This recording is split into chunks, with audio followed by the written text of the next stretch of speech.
Hello viewers, in this tutorial I will show you how to link Instagram to Facebook profile. So first of all, open your Chrome browser and log in your Facebook account.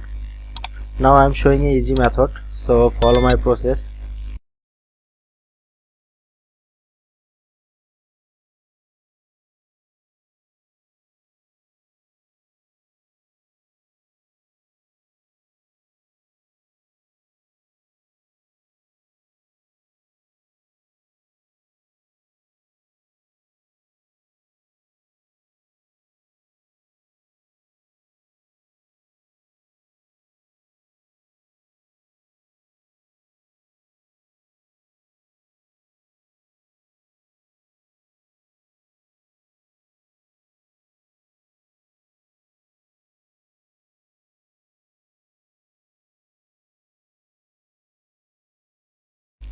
Okay, now successfully add my Instagram account.